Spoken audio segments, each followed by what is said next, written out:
अक्सर हम देखते हैं कि राजनीति में बहस मुद्दों से हटकर व्यक्तिगत हमलों पर चली जाती है ना?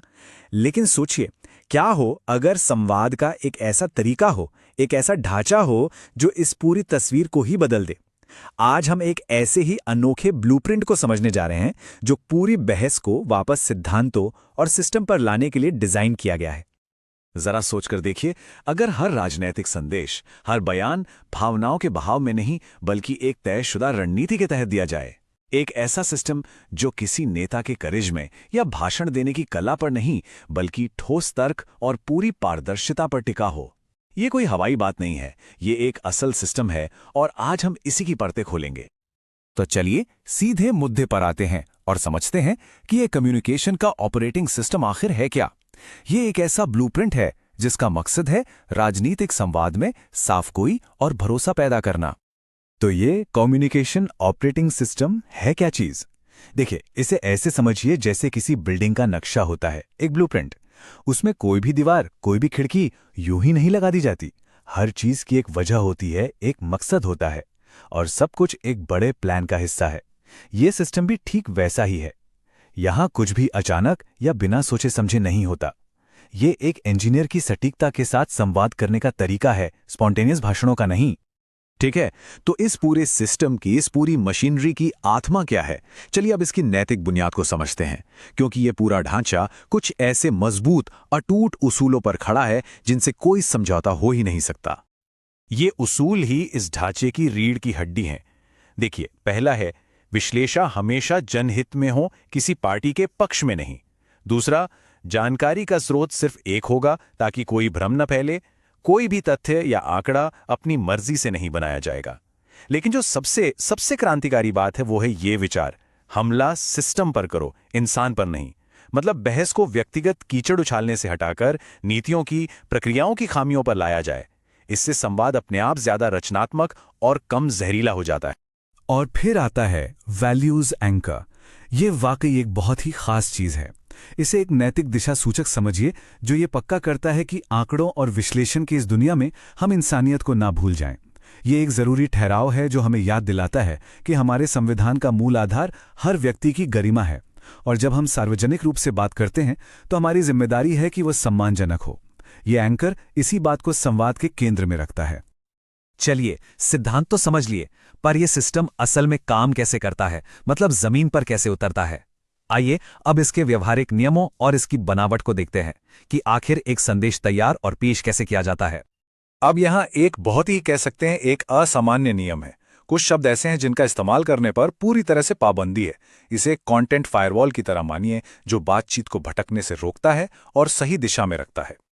ये जो शब्द आप स्क्रीन पर देख रहे हैं, ये सब उस प्रक्रिया और तकनीक से जुड़े हैं जिससे संदेश तैयार होता है। इन पर पाबंदी लगाने का सिर्फ एक मकसद है कि बात हमेशा इंसानों की हो, उनकी जिंदगी की हो, न कि उन तौर तरीकों की जिससे ये विश्लेषण किया गया है। तकनीक को अपना काम पर्दे के पीछे करना चाहिए, उसे कहानी का हीरो बनने की जरूरत नहीं है। इस सिस्टम में बोलने वाले का अंदाज भी पहले से तय है। जैसा कि ये लाइन बताती है, मैट्रिक्स पर सख्त, लोगों पर नर्म। मतलब आंकड़ों और तथ्यों को लेकर कोई समझौता नहीं होगा, लेकिन बात हमेशा नरमी और सम्मान से की जाएगी। बोलने वाला एक शांत, गंभीर रणनीतिकार की तरह पेश आएगा।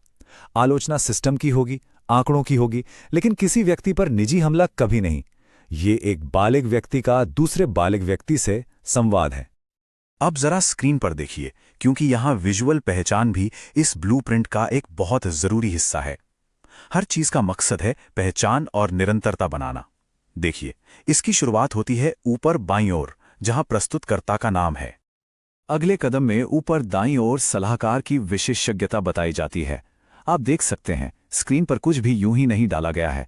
हर कोने की जानकारी एक खास मकसद पूरा करती है, अधिकार और विशेषज्ञता का भाव पैदा करना। अब नीचे बाईं ओर देखिए, जहां संगठन का नाम जोड़ा गया है। ये इस बात को और मजबूत करता है कि हम जो भी देख रहे हैं वो एक सोची समझी, अनुशासित रणनीति का हिस्सा है। यहां संयोग के लिए कोई जगह नहीं है। और आखिर में नीचे दाईं ओर इस पूरे नजरिए का मूल मंत्र जुड़ जाता है। अब जाके ये ब्रांडिंग पूरी होती है और ये हर वक्त स्क्रीन पर मौजूद रहती है। ये एक विजुअल सिग्नेचर की तरह है जो लगातार हमें संदेश के स्रोत और उसके मकसद की याद दिलाता है। तो ये ढांचा सिर्फ क्या बोलना है और कैसे दिखना है यही तय नहीं करता, ये भी तय करता है कि कहानी किस क्रम में कही जाएगी। इसका एक पूरा नैरेटिव फ्लो है। चलिए इस अनिवार्य कथा यात्रा को समझते हैं। ये सिर्फ पॉइंट्स की लिस्ट नहीं है, ये एक पूरी तार्किक यात्रा है।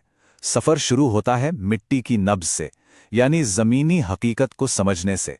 फिर मुख्य संकेतों यानी जरूरी डेटा की मदद से समस्या की जड़ तक पहुंचा जाता है। इसके बाद यह विश्लेषण होता है कि मौजूदा सिस्टम काम कैसे कर रहा है या क्यों नहीं कर रहा, और फिर एक ठोस आंकड़ों पर आधारित निर्देशात्मक ब्लूप्रिंट यानी एक समाधान पेश किया जाता है। अंत में एक साफ विजन और आगे की राह दिखाई जाती है। ये सुनने वाले को समस्या से समाधान तक हाथ पकड़कर ले जाने जैसा है। तो सवाल उठता है कि इतनी सख्ती, इतने अनुशासन का आखिरी मकसद क्या है? ये सिर्फ जानकारी देना नहीं है, इसका असली मकसद है विश्वास बनाना। और ये हमें एक जरूरी बात की याद दिलाता है, जब भी हम किसी की जानकारी का इस्तेमाल करते हैं तो ये हमारी जिम्मेदारी है कि हम उनकी गोपनीयता का सम्मान करें। भारत के डेटा संरक्षण कानूनों का भी यही सार है कि सहमति सर्वोपरि है।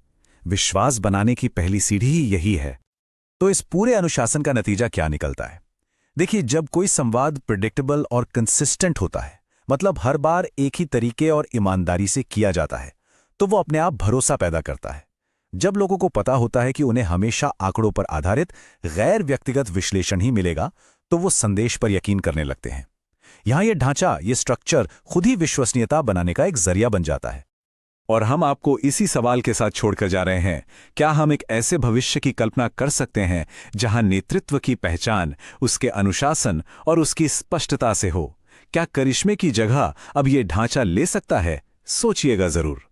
अगर आप एक जन केंद्रित नेता बनना चाहते हैं और अपने निर्वाचन क्षेत्र का उत्थान करना चाहते हैं, तो blueprintstrategies.ai से mgr@blueprintstrategies.ai पर संपर्क करें या 08042041602 पर कॉल करें। राजनीति से परे एक उद्देश्य,